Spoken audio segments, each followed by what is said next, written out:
Hello and welcome to the Ship Shape Podcast, a series of podcasts where we meet amazing people and talk about their experiences, personal, technical, and all related to the maritime world.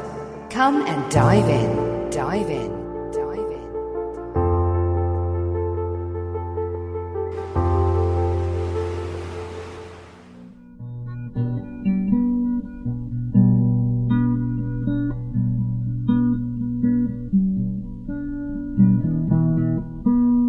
This week on the Ship Shape podcast, we speak to Andrew Roch, founder and managing director of the Palmyra Group and founder of the Crew Academy, and dig into the thorny topics of yacht recruitment, the highs and lows of mental health support within the yachting industry, and how we should all be taking training much more seriously on board for our own sake.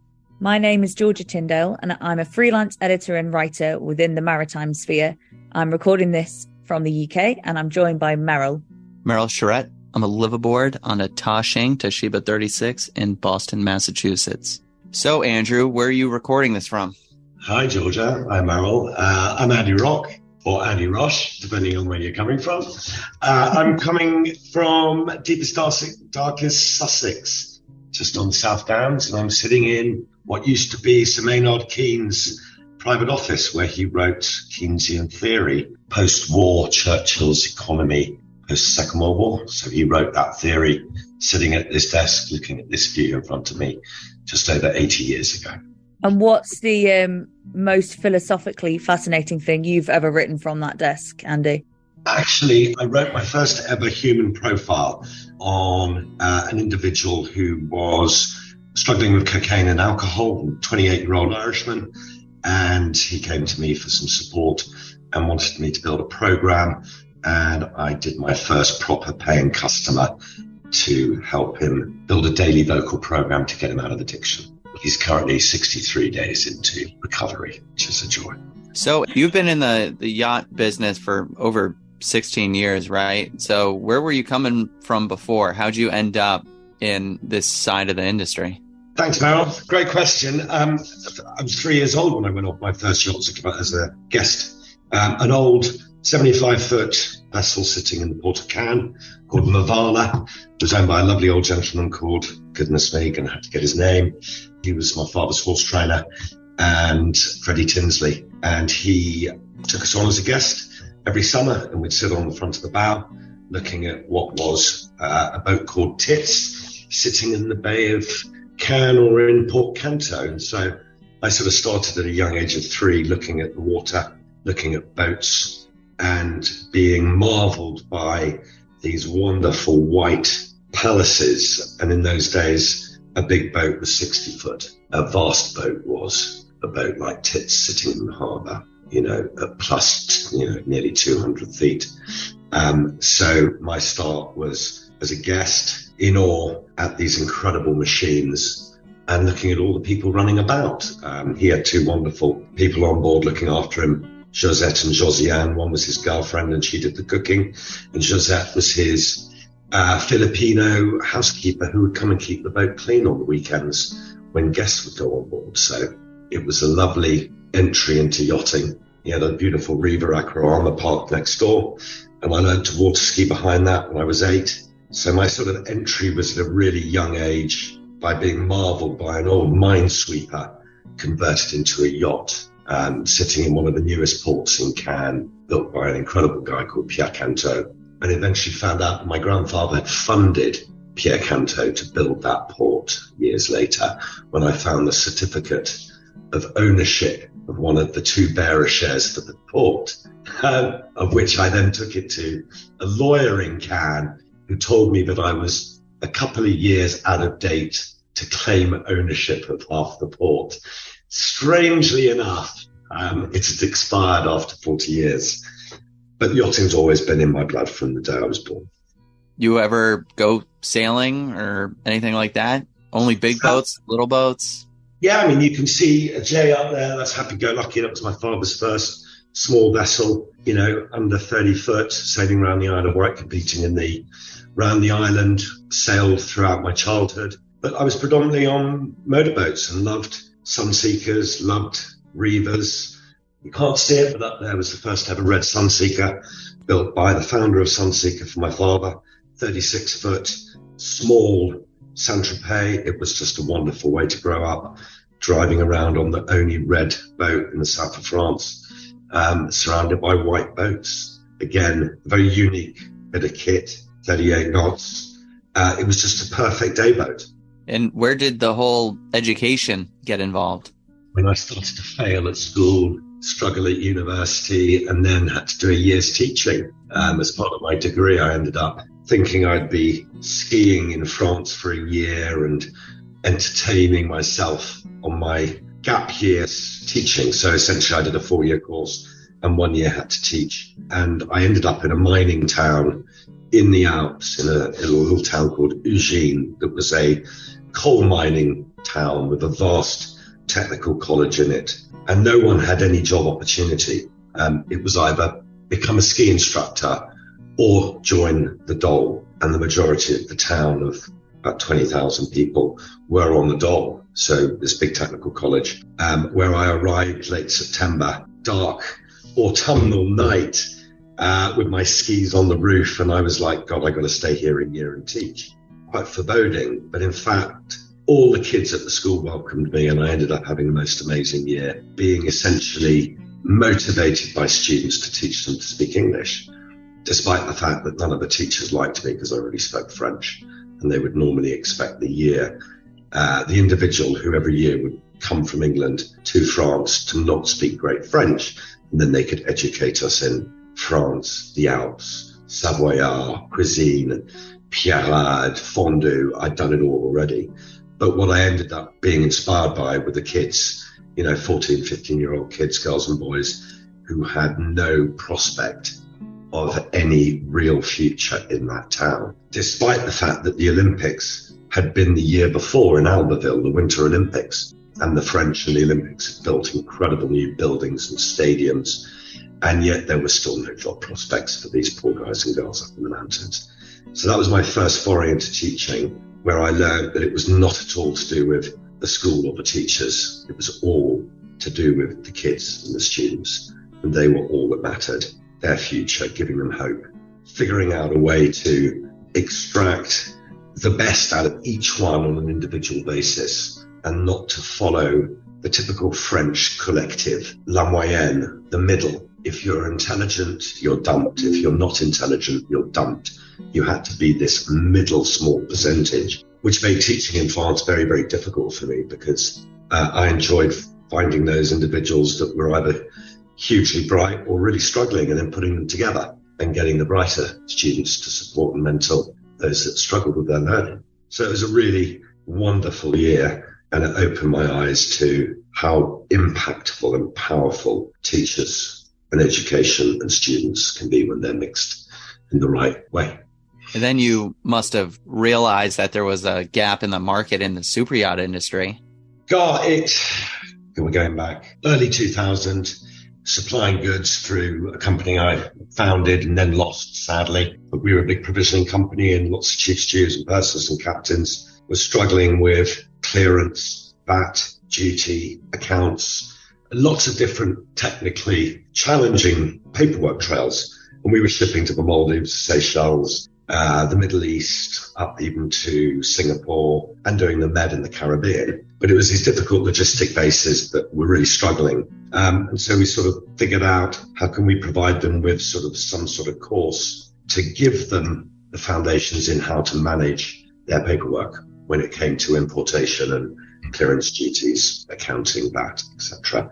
And sort of the purser course morphed from there. We had 3 wonderful chief steward and pursers that we worked with, Katrine, Teresa, and Angie. And we put them all in a whim, Angie Wilson. And over about a year, they created the purser course for us. And we sort of checked it, started delivering it, and Katrine was our first trainer. And then over the last sort of 14 years, that course has just morphed into an encyclopedic, incredible program. I think we're close to 700 pursers have been through over the last 13 years. And that then morphed into the academy, into different educational courses, all the fluffy stuff, service, housekeeping, butler, floristry. But we kept coming back to the foundations of what were great courses, and that was real educational learning. Maritime law, accounting, leadership, management, HR, processes, structure that enabled stewardesses, pursers, and anyone in the admin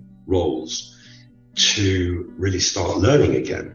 And our biggest surprise, Meryl, as we reached out to our alumni in last year, 60% of our students never did any education past the age of 18. And around 18% of our alumni never did any education past the age of 16. And that's the most joyful thing, to think that these incredible humans are giving their time and money to come to us. And yet, how brave have they got to be to put themselves back in that position of learning, having may not necessarily had the greatest journey at school. So we have to provide a safe, caring environment that's also motivating and supportive, so that that journey is not onerous.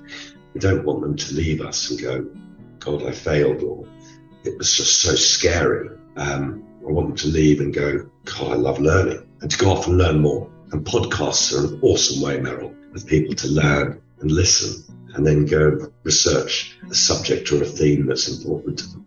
So obviously doing this, you see the opportunity, and, you know, you're basically opening the doors to opportunity for a lot of these people. But that is one side of it. How did you build credibility within the industry to begin with? Because I'm assuming that everyone that comes through will get a certification and, you know, have credibility within the industry. Oh, yeah. I mean, Meryl, let's be clear. I'm like Marmite. I don't know if you have Marmite in the States. When I think of an American alternative, you know, I've been a drug addict for 21 years and an alcoholic, and the last 5 years in recovery, I've had to repair and rebuild relationships, reputations, and really try and make people understand that every person's journey is unique, and that if you show humility, vulnerability, and kindness, and you constantly put others first, then you have a real chance at rebuilding yourself. So if we turn that round to trying to build credibility around products, because courses are products essentially in a business, we are delivering an educational product. To build credibility takes time, and you can't be in a hurry, and you take little steps every day forward and a few back, and you test things, and it's a constant journey to empower other human beings to come and learn, and also to persuade them that learning can be fun. So credibility, yeah, the Purser course 13 years ago was not credible. It became credible because of the numbers that started coming through, and then the word of mouth. And then we watched over 13 years stewardesses, HODs and pursers growing and growing into those roles. And, you know, I fought 13 years ago to get pursers an $8,000 salary. It was nowhere near, it was 5. And in some cases 4. No captains really were interested in a purser certificate. You know, it was visibly seen as a waste of money. And we had older pursers saying, don't do this. I've become a purser through 15 years of slogging. And yet we now see 23-year-olds come through our program getting the highest grades, specifically wanting to become a purser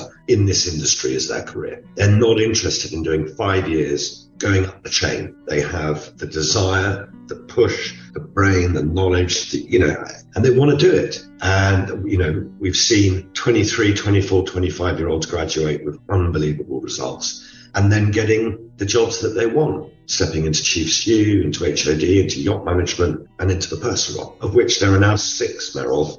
Georgia, there are senior pursers, rotational pursers, deck pursers, guest pursers, crew pursers.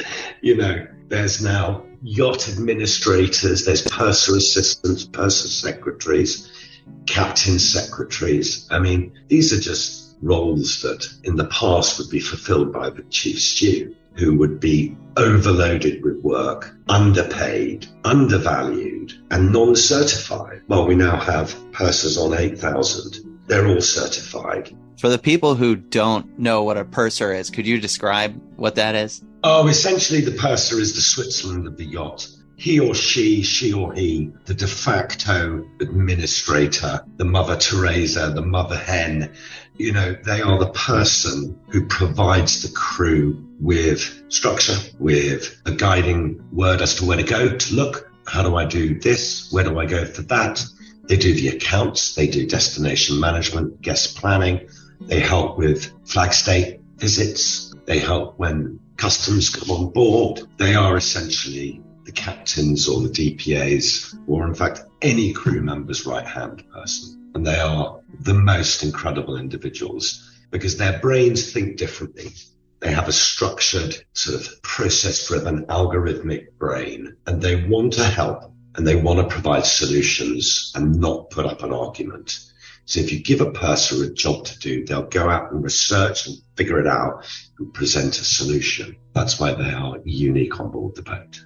Because when we did our interview about purses before, Andrew, yeah. I had absolutely no idea really what one was. I thought it was more just kind of about financial management. But I remember when we talked about it before, the role is just so much bigger than that, isn't it? And just encompasses such a wide range of things on board. Yeah, I mean, the purses nowadays are becoming the safeguarding officers. They are becoming the mental health first aid champions. They're directing people where to go for support, how to process visas, how to, apply for X, Y, or Z, even down to offering them fiscal advice as to where to go to invest their wages or how to pay in their APA, charter bonus at the end of the trip. They're incredible human beings, but I see them very much as each purser and each vessel is a character. We forget that a boat is a character. And the character is the makeup, the GAs, the layouts, the working structure, the flows of service, everything to do with the boat. And then we put the human beings into it, not the guests and owners. Forget them. It's about the team that work within that structure. And how does that working structure live together, work together, socialize together, function in a positive way. So yachting is so complicated from a human perspective, and yet we see them being treated just as one entity. I see job adverts every day. Chew 124, 80-meter boat, $4,500, 60 days off, blah, blah. I mean, it bears no relation to anything in the world from a recruitment perspective. Nothing. You never see a job. CEO, 180 grand, 30 days holiday, has to travel. I mean, it's just bullshit, to be frank. Absolute bullshit. Profiling, detailing, what's the character of the boat? What does the deck department consist of? Who are they? What are they? What are their nationalities? What are their ages? What are they like doing? What turns them on? What turns them off? What type of characters are they? What are their histories? What are their histories before yachting? We all forget that everyone had a life before yachting, and in many cases had incredible careers before yachting. And yet we never want to see what they did before yachting. And when we start to look at these individuals from a human perspective, we understand that these incredible teams are just made up of such diverse, incredible human beings. And we very rarely celebrate the crew or the individuals within those crews. This show was sponsored by ShipShape.pro. Ahoy there! We are ShipShape.pro, the national directory of marine repair and refit. We hope to be a valuable resource for all your boat or yacht repair needs. Your struggle to find the best marine service ends here with us. We provide you access to the largest database of marine service providers across the U.S. Whether you are looking for electricians, engine mechanics, welders, detailers, divers, or any other general contractors, our easy-to-navigate categories help you save time and effort in finding the best service provider for the job, wherever you may be. Look us up at www.shipshape.pro or send us an email at info@shipshape.pro. We would love to hear from you. Welcome back to the ShipShape podcast. How often do you find that people have a real issue transitioning the other way? So say they've worked on yacht and then they go land-based. I mean, I know it can be a bit of a a shock for some people making that transition between the two things. You're talking a lot about the human side of people and the industry. How often does that come up? Well, I mean, we turn this back to what I was just saying. How often does yacht recruitment ever focus on pre-yachting? Never. It's irrelevant where you were born, what you grew up with, your schooling, any work experience, all of that, any charitable stuff. No one ever puts on that they went to Africa and built a bridge for 2 years. A recruiter would look at that and go, get rid of that. That's irrelevant. It's totally not relevant. It's totally relevant to this human being sitting in front of you. Look, yachting is very cruel overall to its humans that work within it. And I mean that from the following, and that it leaves in its wake so many broken human beings. And they're broken from exhaustion, stress, burnout, fatigue, bullying, abuse. I mean, it's just constant stories. And yet I always believe that yachting is 95% good. 95% of yachties are incredible human beings. There's just this 5%, like in the world, there's just this 5% of predominantly men controlling countries and ruining 95% of our lives. And yachting's the same. It's full of awesome people. But the one thing yachting lacks is time, this constant thing. I don't have time. Don't have time to call home. I don't have time to focus on my mental health or some exercise. I don't have time to create a good diet for the crew because I'm so busy cooking for the guests. I don't have time to go learn. It's just bad time management, if you want me to be frank. If they were taught how to manage their time better, how to prioritize, and how to empower others to support them and pass and delegate to people how to work, then yachting would be in a much better position. But let's go back to the big question. So many yacht crew leave yachting and create businesses. It's amazing. Every day I see a new business. And let's not talk about how many recruitment companies get set up by ex-yachties. Yes. That's a different subject. But you see mental health companies being set up. You see provisioners, suppliers. You see yacht crew going into management, going to run their family businesses, setting up their own businesses. You get them going off and doing charitable work, But at the end of the day, a lot of yacht crew, by the time they leave, hopefully they've put enough money in the bank to be able to take a breath and just leave and start afresh. And the world is full of yachties outside of the yachting hubs of Antigua, Palma, Monte. The world is full of yachties who've got successful lives. Families, and they've been privileged enough to hopefully stockpile enough money to buy a house or two and to pay for schooling and to go and actually live a good life outside of yachting. I've never been crew myself. I have spoken to some crew members who have been quite candid about the fact that when they first got their crew salaries, they got very excited and spent all their money on, expensive things, and then quickly realized, hang on, I should probably put some of this aside, because I think it can be quite exciting for especially young people entering the industry. It can be quite a good wage compared to, working down the local pub, for example, in a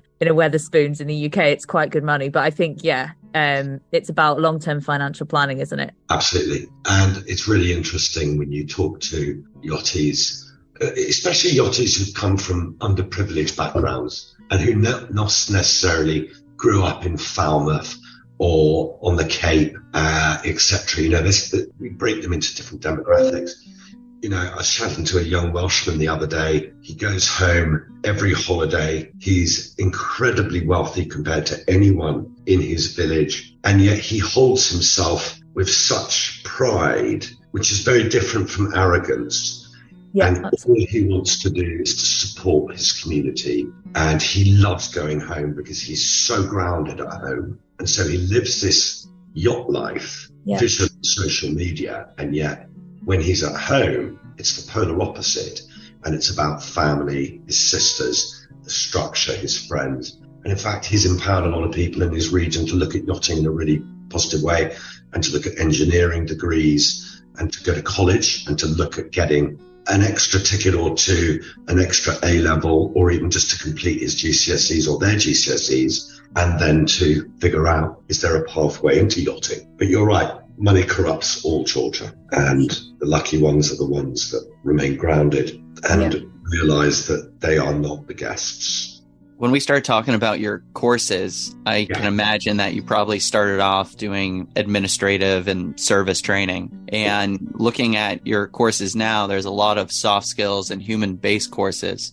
So was there a specific story that you have where you're like, oh, we totally need to focus on that? Or what's absolutely. the story behind that?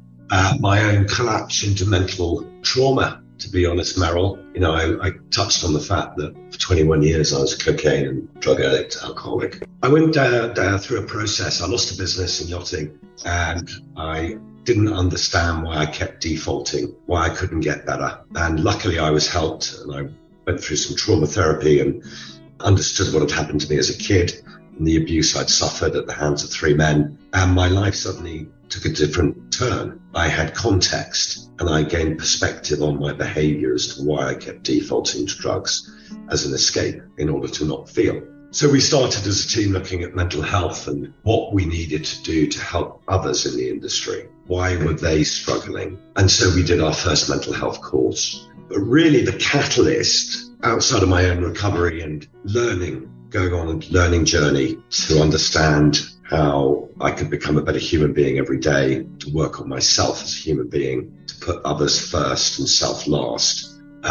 We sort of had this thing that happened called COVID, and we ended up with 36 chief stewards and pursers and HODs doing a 6-month-long purser course. We'd meet every week, twice a week for 2 hours. And in fact, we were 3 times a week. We were Monday, Wednesday, Fridays during the first bout of COVID. And halfway through, it was so lovely to see people bounce onto the calls. We had a couple of girls who just were so engaging, so positive, despite the fact that they were locked up in apartments and hadn't left throughout the whole duration of this course. And yet every day they'd get themselves dressed, do their hair, do their makeup, put a different outfit on and bounce in to excite the group. And it just became a habit that we were waiting to see what they were going to be wearing and how they'd react today. And then the storytelling started. And so I thought, right, and I got them all to do a task of writing their COVID diaries. And I wanted them to share. So we set aside 2 days and we did a COVID diary 2-day sessions. And the stories started coming out about what had happened on board their boats and how they'd been treated by their other crew, their captains, their owners, management, wholesale trauma in some crews, not being able to leave their boats ever. There were hugely positive stories. There were hugely damaging stories. And then there was the middle ground. And the middle ground is always good because it gives you perspective. The great stories give you hope. Yeah. The middle stories give you perspective. And the bad stories and the tough stories enable you to sort of empathize and feel what they were going through. So we had this incredible collection of 34 stories. And it just got me going as to how many others out there are going through any one of these 3 types of journey. How can we get the great stories to mix with the bad and then everyone to see that the norm can come back and we can be back to yachting as normal and give them hope. And that's sort of when we started running our proper MH programs, and we sort of decided we were very lucky. We built a platform and it started to make a bit of money, and we started to sell it to other companies. And we had some extra money in the bank, and it was like, what do we do with it? We don't need a car. My kids are at school. They're all healthy. We don't need anything. We've had a wonderful life, and we've been very privileged to have always been able to earn money. And it was, let's do something with this. And my wife looked at me, and a couple of my team looked at me and went, well, you've changed.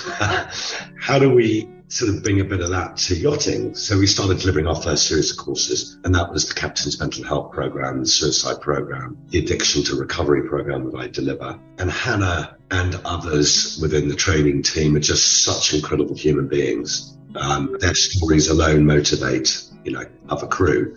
But it's that getting crew together, getting 25 senior leaders, captains, HODs in a room on Zoom for 4 hours or 8 hours and pushing them to open up, and then giving them the safety to talk. And suddenly you see all of these connections, empathy, shared stories, stuff that happened in their childhood, an abusive uncle, an aunt that drank, a sister that's died, a friend that's killed themselves. Suddenly you get these collective stories and voices, and people are just drawn in to be open and honest. And yachting loses all its barriers, all its ranks, all the tickets, all of the things on your epaulettes, they all just disappear.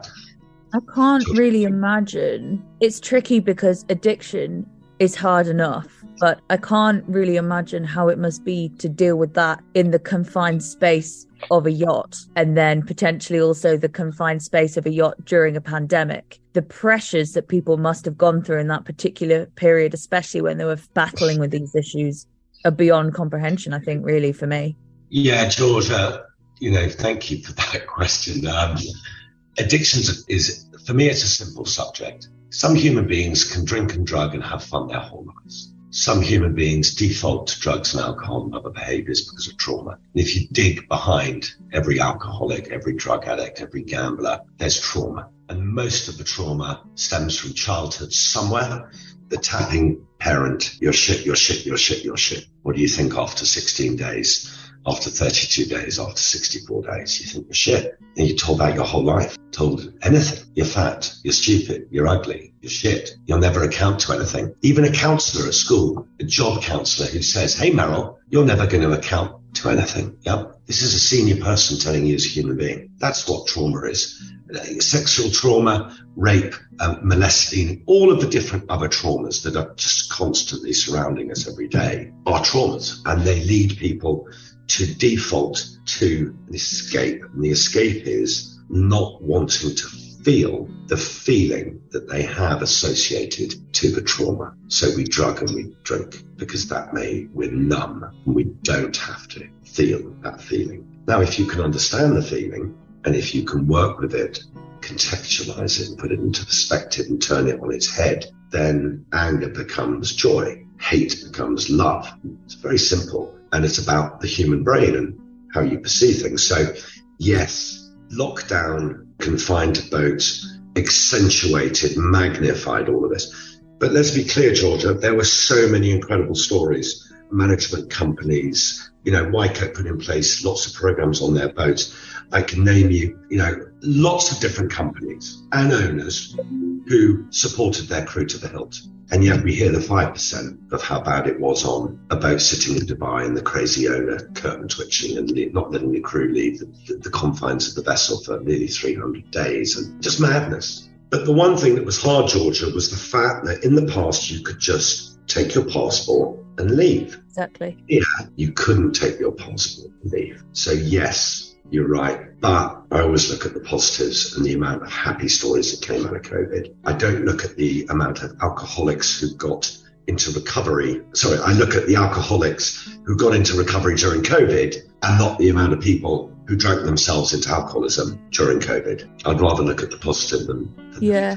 I mean, there is something as well of a drinking culture within the yachting industry. I think that's pretty locked in, isn't it? Yacht shows, boat shows, lots of alcohol. There's obviously a status association between yachting and even the breaking of a champagne bottle, when you're launching a boat. There's something there, isn't there, going on around drinking and yachting as well? Oh yeah, drinking and coaching and yachting, and all of the bad behaviour, yeah, absolutely. But Georgia, most of these people don't have trauma, so they can do it and it's fine. They're absolutely fine, and that's wonderful. And yachting celebrates, in its own way, and it's wonderful. So yeah, you look at the boat shows. What you should do is at 3 a.m, go to any of the clubs in Monaco during the show and look at the guys and girls who are going in and out of the bathrooms, and then who don't make the shift at 6 a.m, who disappear, and then who do it repetitively. And then, those are the people that have got serious challenges and problems and they need help. But, your average yachty manager, broker, having fun at a show, wonderful. It's when it becomes destructive to you and those around you is when you need to look a bit deeper as to the reasons why. But I know plenty of people who drink quite a lot every evening until the day they die, and they have a wonderfully happy life. So part of being permanently in recovery is being able to be around and enjoy and celebrate all of those events, but just not to drink. But that's just my journey, Georgia. Meryl, I can't effectively tell anyone what to do. But yachting is an incredible space and will continue to grow, I think, into a better place. You look at the new contracts coming out, you look at the recruitment programs being run that are crew focused, profiling, character focused. I read I hope I can be a little bit naughty, and I read a post by an individual who owns a yacht recruitment company, and the individual stated how many hundreds and hundreds and hundreds of jobs they'd placed this year, and how wonderful it was, and all these stats. And I just looked at it and was like, how many people have you churned through boats just to cut an invoice? How long did all of those people stay in their jobs? How many of those jobs were toxic? How many of those jobs had a mentor to welcome them on the boat and a buddy system to empower them to learn the job? And this brings us round to shitty, crappy recruitment and the churn. I've got 9 different names for different recruiters, not their names, terms. I'll share them on a different podcast with you both. But candidates and captains and crew making decisions should think about it in a different way. And they should think about it from, firstly, the individual that they're going to hire. What type of person do they want to join the team? Everyone's got tickets, everyone's got experience, and everyone's got CVs with lists of boats. Throw it all in the bin. Throw the photograph in the bin, throw the age in the bin, and throw the nationality in the bin, because legally you're not allowed to look at either of those 3. So don't be a dick, look at the human being, do a face-to-face interview, and learn to ask the right questions, but also learn to listen to the response. Don't hear what you want to hear and put your unconscious biases in the bin, and don't allow people to recruit for their opposite position, because you will recruit someone who is like you, but you'll do a bad job of it. Yeah. So think about recruitment in a different way. Tonight at 5:00, we're running our 5th HR recruitment session. It's 4 nights long, 3 hours each. And we teach yacht crew how to look at HR, recruitment and retention in a different way. And this is a circular model of give crew the right contracts, protect them. So you can't fire them on the spot, because that works against you as a captain, because your owner can turn up and fire you on the spot. But if you've got a rock solid contract,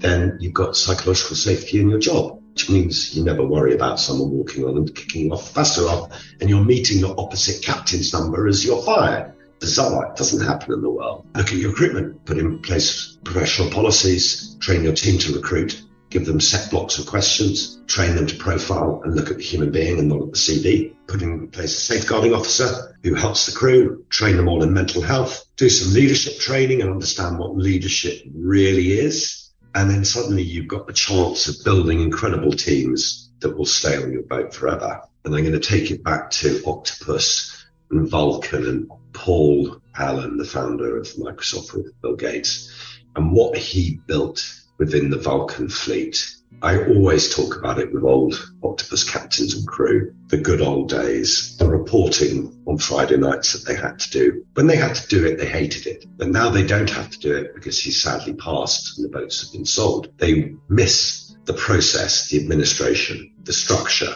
the fact that they were all accountable for what they did.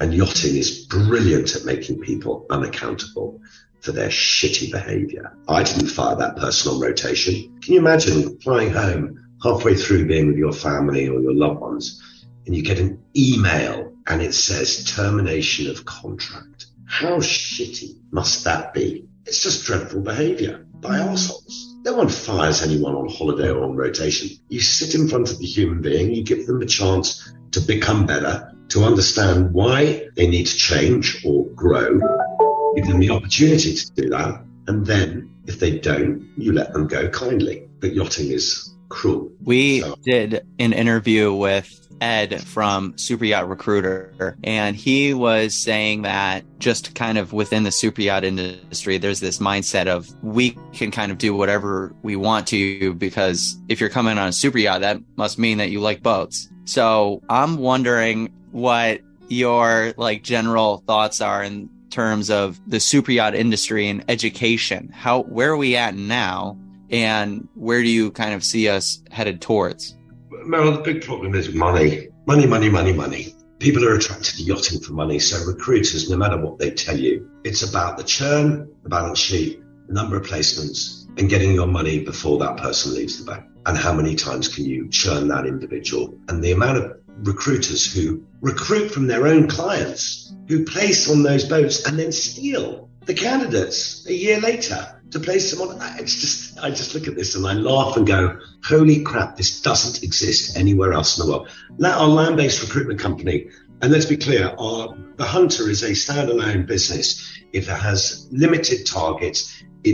They're rewarded on longevity. They get paid the longer the individual stays in that boat. That's how we measure our business.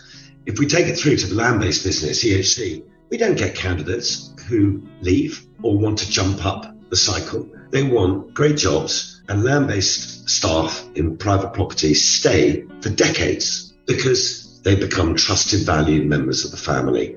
They work, they're given a chance to grow and progress. And actually, there's none of this bullshit of protecting a client. Land-based, you work for the boss directly. Yep. Unless you work for the palaces, and you have to go through the structures and the intermediaries. Land-based recruitment, you see the boss, her or him, the kids, every day or every time they're home. So you get to have a relationship with them. In yachting, there are so many protected barriers to hide who's taking the most money out of that vessel.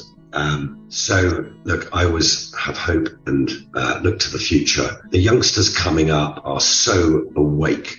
We call them woke. It's wrong. They're awake. They've woken up to the bullshit. They want to be treated well. They want to have decent holidays and time off.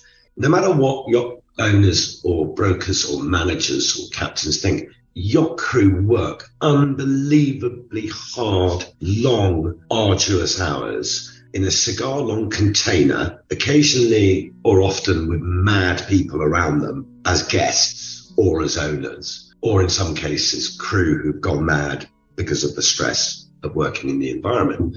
It's one of those things. So the woke, the youngsters are awesome. They're looking to learn. They want to be mentored. They won't tolerate bad language. They won't tolerate being treated differently, but they want to be treated individually. That's very different. An individual is different to everyone else on the boat. So you can't just say, oh, the interior team is shit. Well, how many people in the interior team or the deck team are shit? You know, look at each individual and go, actually, there's 7 unbelievably hardworking human beings. And there's one toxic individual. Great, deal with it. Yeah, but yachting is, it's a unique place. But I will always look at the positives, Meryl, and celebrate the unique human beings who constantly strive to be better, to do better. And at the end of the day, yachting is a service industry.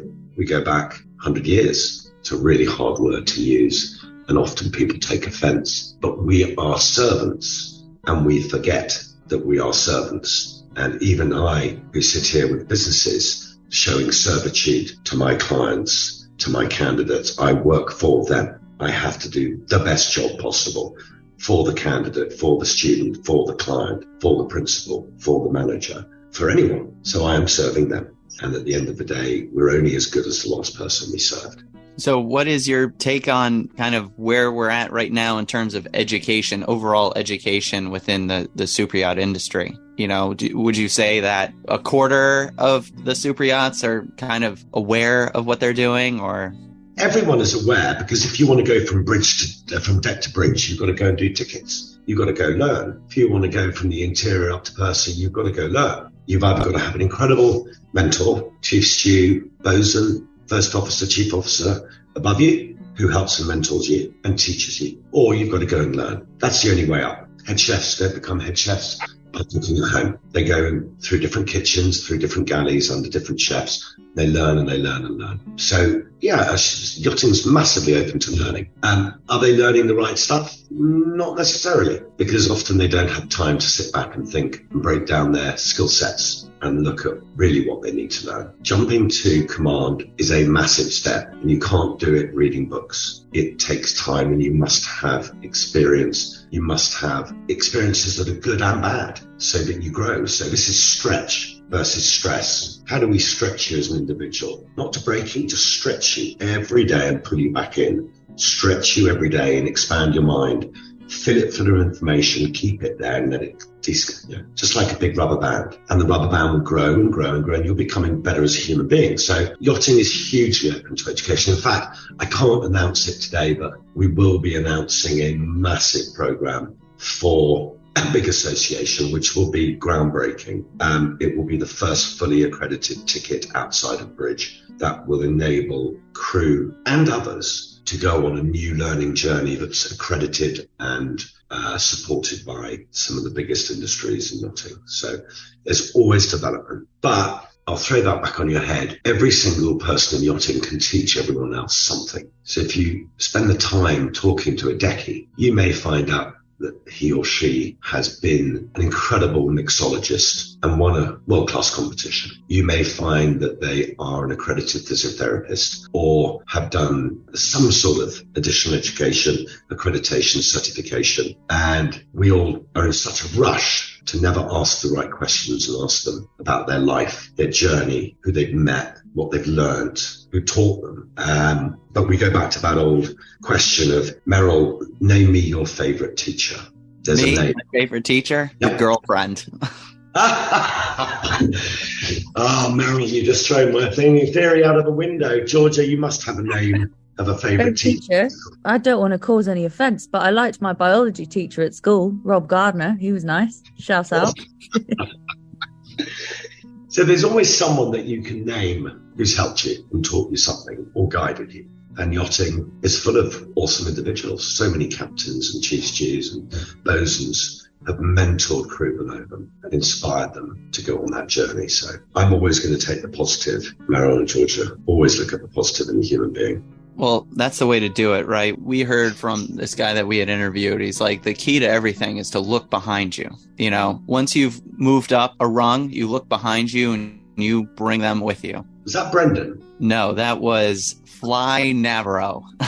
Okay, awesome. Human beings don't spend enough time looking at their past. We're so focused on the future, what's going to happen. It's going to happen anyway. But to be centered, to take a breath, and to look at where you've come from and remember the people, places, things that create you as a human being. You are just a collective of your experiences since you were born. And you don't take enough time to go back and remember the things that are important, that make you what you are today, because we're so focused on achieving some sort of fiscal goal ahead. So I really 100% endorse what your previous guest has said. Look behind you and occasionally set down the rungs, go all the way back to the bottom, start again. Deeply cathartic to be humble and to go back and to give back, to remember where you've come from. Never forget where you've come from. So as we wrap this up, what type of tips and advice would you give someone that's looking to come into the industry / someone that's kind of in the position of power within the industry? Oh, go looking for the right person to work for. Ask them the right questions. Why should I work for you, Meryl? Oh, because I'm just such a nice guy. I'm merciful. You know, I pay on time. Merciful, Meryl. I know. Sounds like the merciful me. Yeah, ask why you should work for that individual, that boat. Look, go looking for a mentor. Ask for someone to mentor you. You know, we go into jobs blind. Recruiters don't tell us who we're going to go to work for until we've signed a contract nearly. It's like, holy shit, that boat's awful. Or, God, I know the chief stew there or the bosun and I really hate them. You know, it felt my backside or something awful. Don't want to go there. So they pull out at the last minute because of lack of information. Do your research. Boat you want to work on. Understand the boat. Look at the crew, research the crew. Are they the type of people you want to spend your time with? Because look, at the end of the day, George and Maren, you only have a certain amount of time. You're born, that's guaranteed, and you're going to die. And you've got this little bit in between, and you've got to decide how you're going to spend it. Now, do you want to spend it with arseholes? Do you want to spend it with toxic people who don't care about you? Do you want to spend it with awesome human beings who just want to go on a similar journey with you and hold your hand when you're having a great day and pat you on the back when you're having a bad day, or vice versa?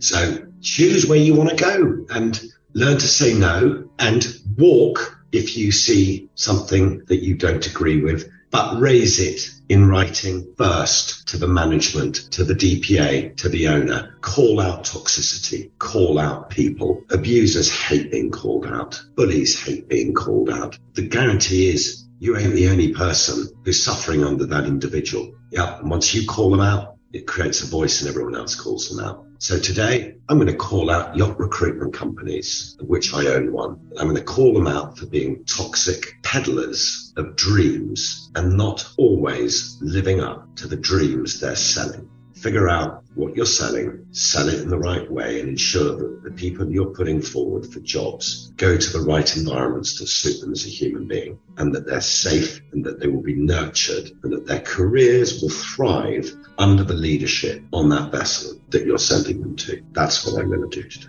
Well, this was an absolutely fascinating interview. So it was a great time. And we appreciate you for coming on and discussing all about this. And I really feel like it brought to light a lot of stuff that we've been meaning to talk about on this podcast. Awesome. Yeah. Thank you, Andrew. Some of these topics can be a little bit tricky to dive into, especially when you get into the, addiction and all these kind of darker things. But I'm really glad that we had the opportunity to speak to you about it and hear your take and personal experience as well.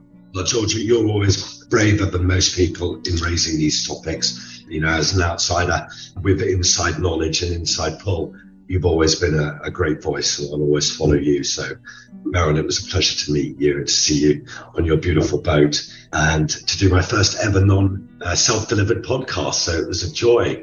I will finish with the fact that I've never listened to my voice ever, or any podcast I've ever given or done. So I'm terrified as to how this one's going to turn out. But I'll ask my kids and my wife to listen to it and then give me their feedback over dinner one night. But I've enjoyed it a lot. They're always the best critics, aren't they? They are. Brutally kind. Final thing, Andrew, if people want to find you and find out about your company and the work that you guys do, where should they be looking? Oh, yeah. Just look at the Crew Hunter or the Crew Academy. And if you've got anyone who is struggling, we've got a new recovery site going live next week, and that is www.thesoar.com. So that's THESOOR.com. And that's our recovery program. Awesome. Thank you.